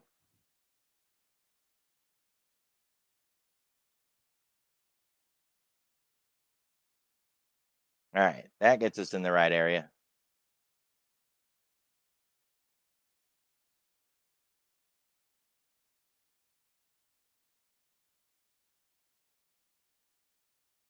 So this document right here, which I've already downloaded, I'm going to just throw it in the chat if you guys are interested in looking at it. It was not wrote by me and it was not developed by me. Even the indicators that are used in this thing, they're not my indicators. So this is what the document looks like. And this is the indicator that's supposed to be shown in the pictures. I say supposed to because according to the questions that I was getting, that's not what's in the pictures. I don't know. I didn't put it on, but I'm going to now. This is the indicator that goes to this. But this is a combo group.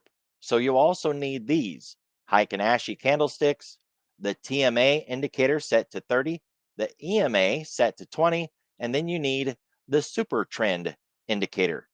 Don't worry, I got that one too. So let's put this one in. In fact, I think I've already did this morning, but the market wasn't open this morning, so I couldn't put it on, right? This is what I ended up with. And that does not look like the picture. You're absolutely right.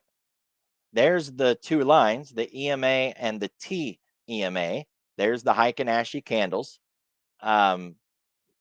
The super trend is on here too. I just turned the line off because, well, they had the line turned off.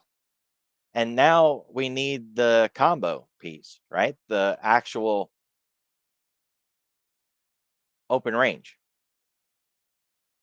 Maybe my time frame is wrong. So let's try a different time frame. I shouldn't have done that. Keep that like it is. Yeah, now we're getting some lines and levels. So if it's not working, I mean, one, it's not mine, right? But two, if it's not working, what is it supposed to show? A division between the bull zone and the bear zone. Is there a division in this thing? Well, there's a lot of lines here. Let's try something that maybe moved in multiple directions. I think Apple just went straight up today. No, Apple went side to side. So there you go. The white line is, what is that? The open? PC. What is PC? Point of control, I would assume.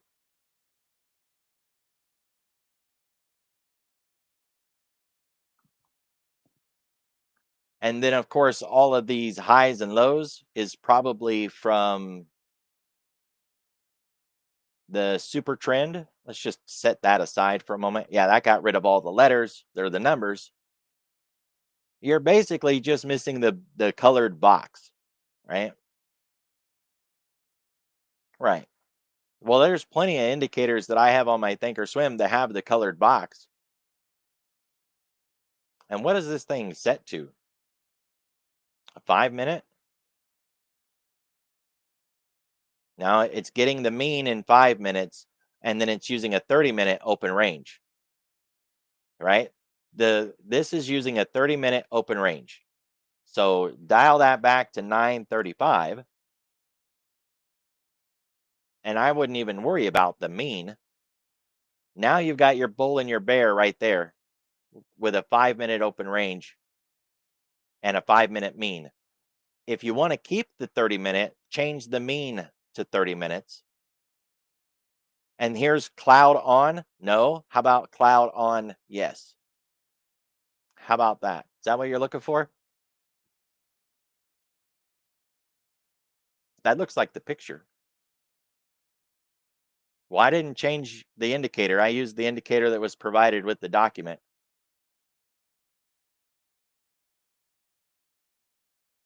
So adjust the mean to the same time frame as whatever open range you're going to use. If we set this back to 10, then change the mean to 10 and turn the cloud on because the cloud is turned off by default.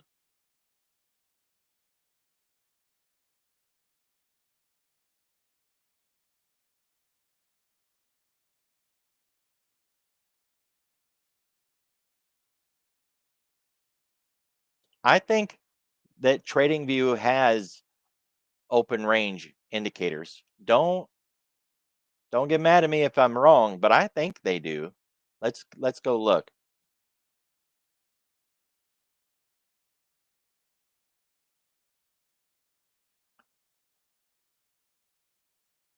There's a lot of them. Open range breakout with 2 profit targets. That sounds pretty good, and it's got 9.1 downloads. We got to turn off some. I guess not. I thought we maybe had to turn off some data, but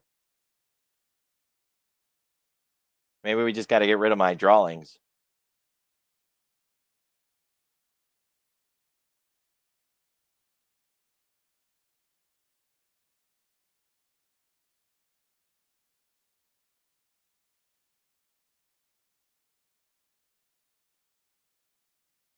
What is the open? This thing is catching a weekly because it's so far away. What do we got here? Oh my goodness. We don't want that one. Nope. Nope. What else you got? Let's get to something that don't have 50 indicators on it.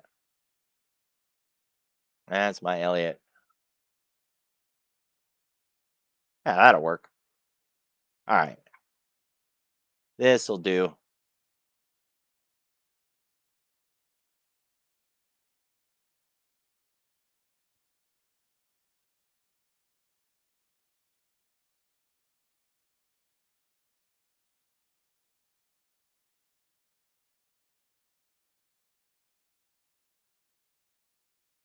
I mean, I know the day is almost done, but it should still have popped up. Surely there's got to be an open range breakout study that since SPX doesn't have options, let's jump over to since SPX doesn't have volume, let's jump over to something that does.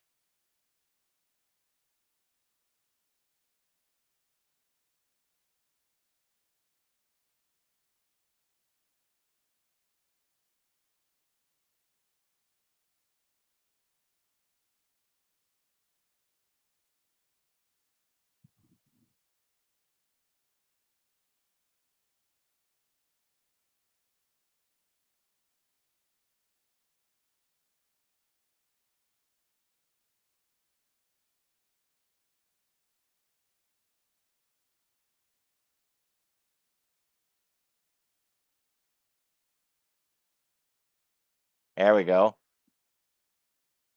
This one was saved in my favorites. I should have just looked there first. It looks like it has a lot of things you might want to turn off because it's a bit noisy.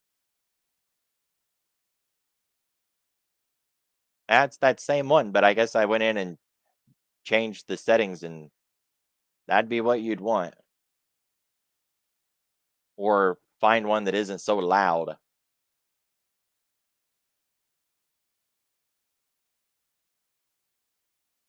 So TradingView should have all the items that are in that document: the super trend indicator, the TEMA, and the EMA. Um, I don't trade the strategy myself, so I don't know how many of those pieces are needed.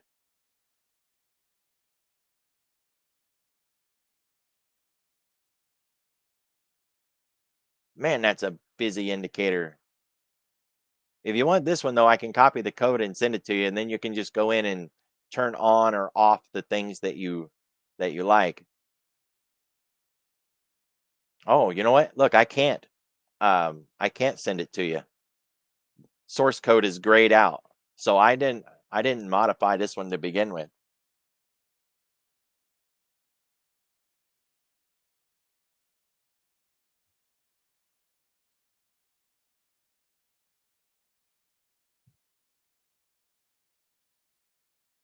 So the one that I chose, and if you're gonna pick, I would say try to find one that isn't so wow. There's a 5 minute ORB. That sounds good. If we can just find one that is that like that, nice and clean. It's already set to 5 minutes, and maybe it gives you a chance to change the 5 minute if you want. No, I guess it doesn't. But still, if you want to use a 5 minute, there's that one. Search for ORB5,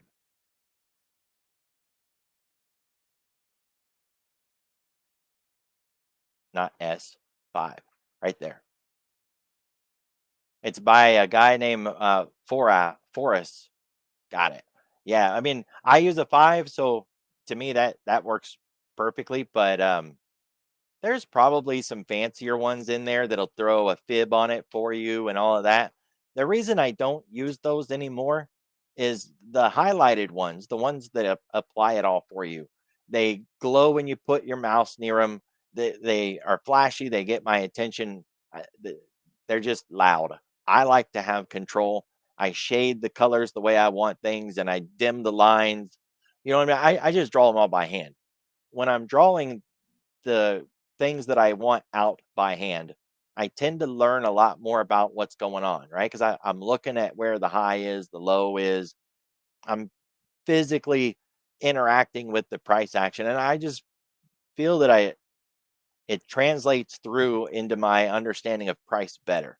When it's just an indicator and I'm just flipping through the charts, it's easy for me to overlook key things or not remember to look for key things because all the work was done for me and then I'm just glossing over it. To each their own, right? That's my handicap. And so my solution is just to do it all by hand.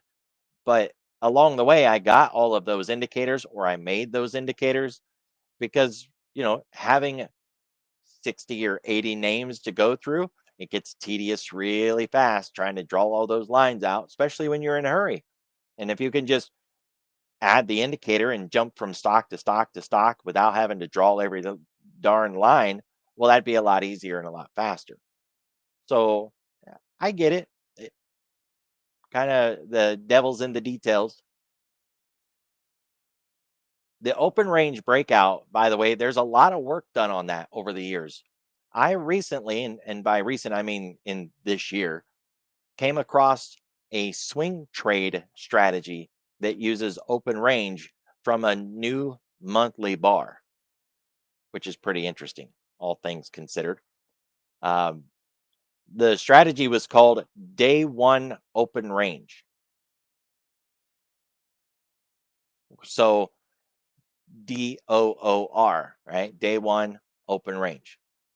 When I was studying the strategy, it turns out that a lot of people wasn't happy with using 1 day, and more people started to focus on 3 days instead of one. So of course I worked with AI because we have AI nowadays, and I built the indicator called door, day one open range. This is with no lines, just the cloud. And as you can see, it widened out to the third day here. I don't think I left the setting in it to where you could just go back to a single day. But if you turn the cloud off, you get the lines instead. So it's whatever you prefer, right? You want the cloud or do you want the lines? I don't want both the cloud and the lines. That's just the way I prefer to have it. And this open range as a strategy runs exactly how you would run the open range on a 5 minute or a 1 hour or whatever. it really opened my eyes to an entirely other level of open range, right? Because I've only ever focused on it from an intraday point of view. I never dawned on me that there was a purpose or even a value in looking at the first day of a new week or the first day of a new month, right? I have seen strategies that focused on the first month in a new year, and technically that's an open range too. But yeah, it was interesting. So I dug into it. For futures, it's worthless, completely worthless. But I gave it a good shot. I didn't know, right? You never know until you put it on there and go and look. The the open range door strategy for the futures has no value whatsoever. But when you put it on equities, a lot of times it provides some really good insight, some clarity on what we need to see out of price. If you can tie that in with not only a new month, but also a new quarter, then you get to see when you get that, what they call it, like window dressing and capital rotation, where they're exiting out of the laggards and they're swinging back around into the runners, or the other way around when they're getting out of the runners because they've run them until they can't run them no more and they're chasing the laggards. We recently saw that, right? When they started getting into every piece of trash company that did not run this year, suddenly everything is that was trash is starting to go. That was the capital rotation. Like Beyond Meat, for an example. What a turd, right? This thing's been a turd. It's not a surprise. It didn't just wake up and suddenly it's a good company, or wake up and suddenly it's a bad company. It's been bad, but it's waking up like a lot of companies right now.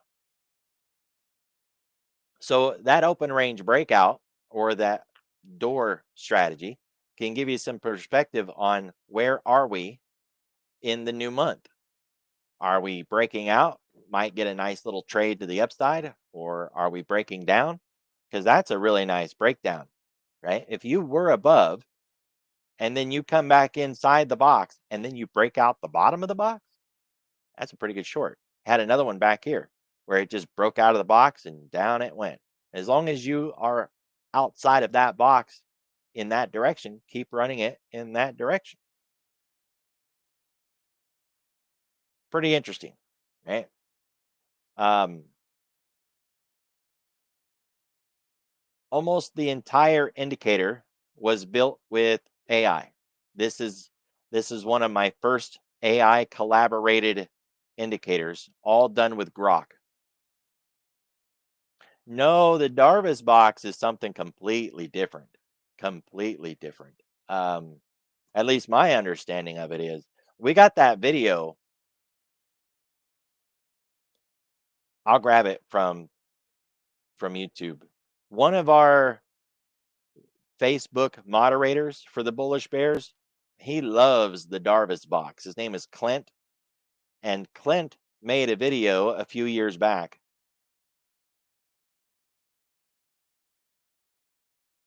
He said in the video that he was going to make a part 2, but he never did. At least as far as I know, he never did.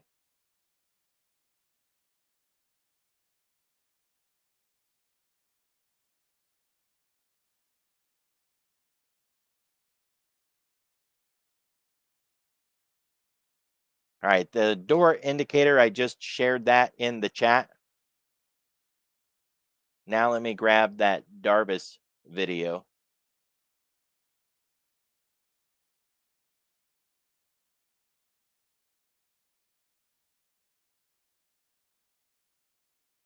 Oh, I don't have it on there.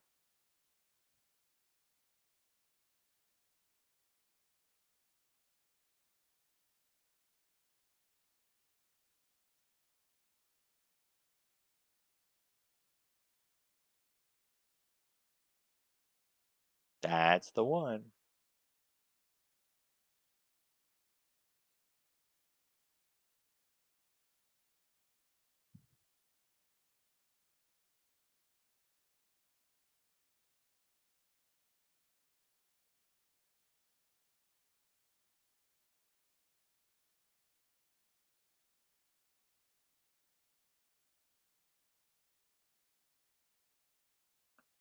So really the idea when it comes to the options activity is whether it's an alert in the Discord or a stock on that stock list that we built, something gets your attention. You come into the options tab,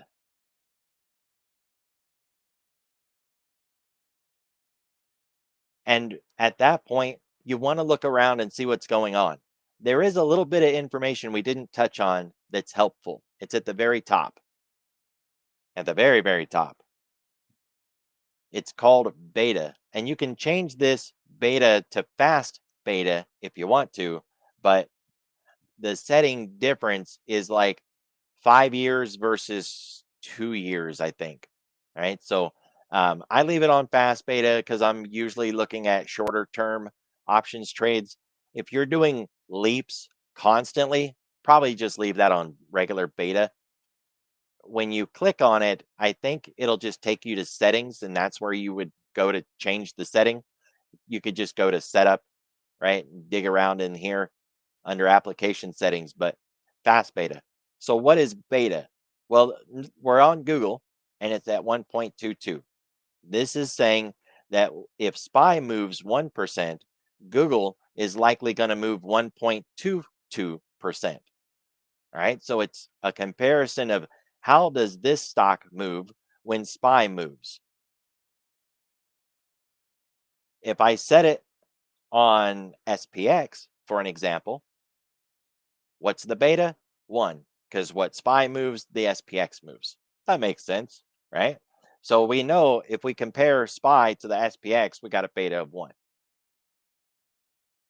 Anything else, we're going to get a different number. Now, if it's an inverse product like the VIX or oil or, commodities, something like that, good luck. It might work, it might not, it probably won't.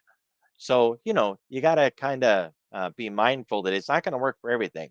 Also, a lot of penny stocks might just throw you an error if you throw a penny stock in there. Maybe it works, maybe it don't. So, if it doesn't work for everything, at least you were warned that you just might not get an answer. Otherwise, if you're looking around, want to know how does this particular stock move in relation to the Qs like Royal Caribbean, this moves 70% more than SPY on a day-to-day basis. So if SPY moves 1%, this is going to move 1.7 on average. It's not guaranteed because we don't know on a day-to-day basis if Royal's going to keep up and exceed SPY in its movement, but it's what we're going to expect, right? So fast beta is another really good, valuable tool to see how violent or volatile is this particular stock compared to SPY. You ever heard somebody say, "Oh, that's a hedge fund hotel. That's where money goes to die." Those kind of phrases, right? "Oh, it's sleepy, it's boring, it's not supposed to move that much." Where do you think they're getting those numbers? They're talking about fast beta. So if you put something sleepy in there, like I don't know, XLI is supposed to be a slow mover, boring, and there we go. It's not even at a 1. I'm surprised it's that high actually. Always glad to have the participation. Hope you have a good night.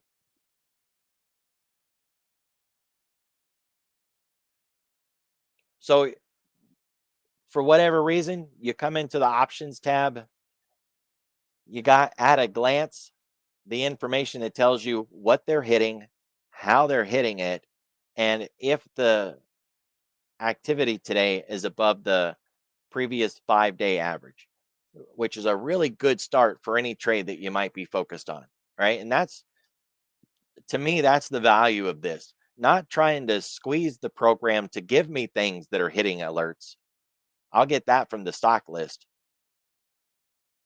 Yeah, I was hoping we had time today to go over these because the implied volatility that's over here has some really helpful information when you're trying to figure out your longer term trades because those are yearly averages, right? Like your IB. But we'll get into it Friday. We got time.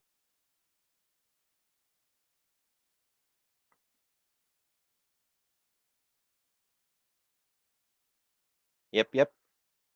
And for the numbers down here, guys, I like the 20 the way it's set up because I've been using it that way forever.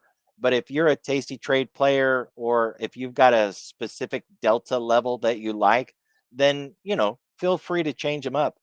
To me, I've always appreciated it at 20 because that's really what I'm looking for is that way out of the money options area. The near the money between 40 and 60, that's perfect for me because if you guys caught it today when we were looking, Delta was like 55 and 50 was two strikes out of the money. In the middle of the day, that darn strike moves around because it's not a perfect world. 5 points higher and lower is not enough. To me, you need 10 higher and 10 lower.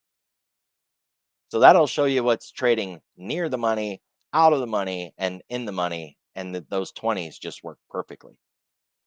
And you want aggressive numbers like this 50. That's aggressive, right? It's in the wrong spot. That 80, that's aggressive. Look at that. 80% of all of the options traded today was out of the money puts. Or, that's what I should have said. 80% of all the puts in XLI traded today was out of the money at a 10 to 0 to 20 delta. That's fantastic. That's a huge amount of puts being traded out of the money. 82%. Then we can look back up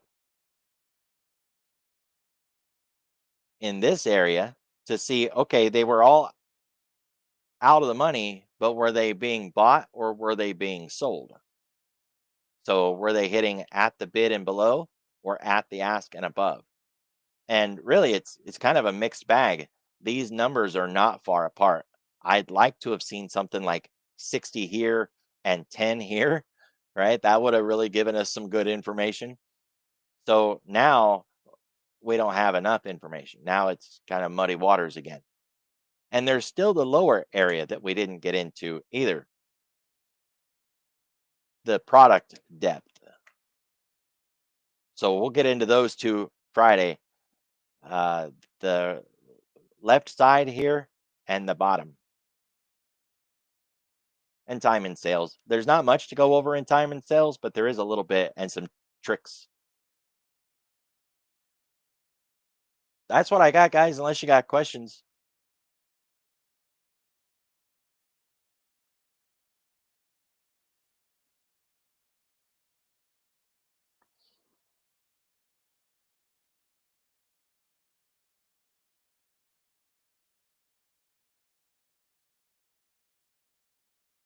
Yeah, I think we got a lot done.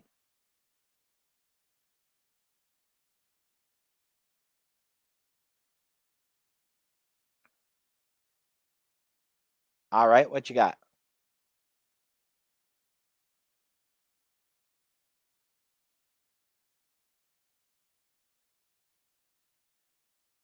It was a squeeze, but I managed to get it in here. It just seemed like it would work better for the week to spread it out Tuesday and Friday rather than Thursday and Friday. Otherwise, it'd be pretty quiet.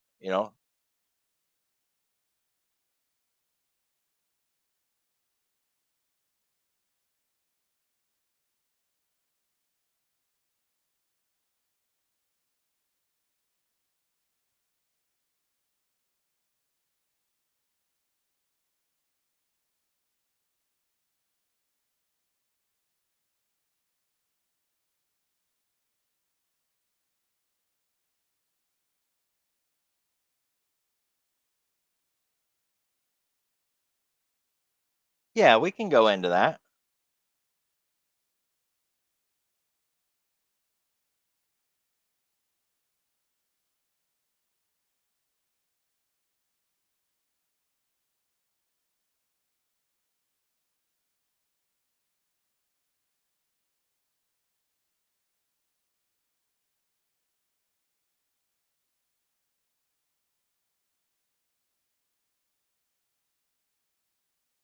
Right. This is how I phrased it. We'll see if I'm in the ballpark here.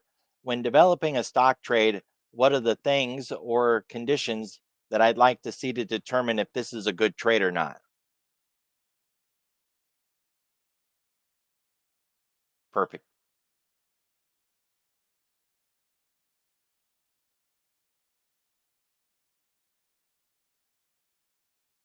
including things like short interest and blah, blah, blah.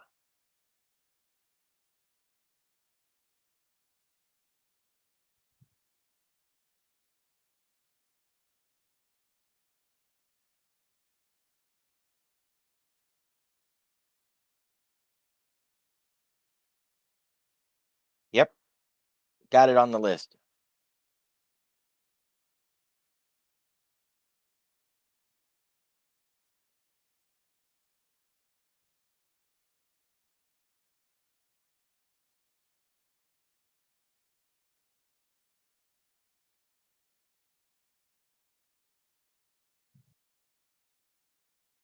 All right, guys. As usual, hit me up. You got topics, questions, and I will see you all tomorrow morning at the morning briefing.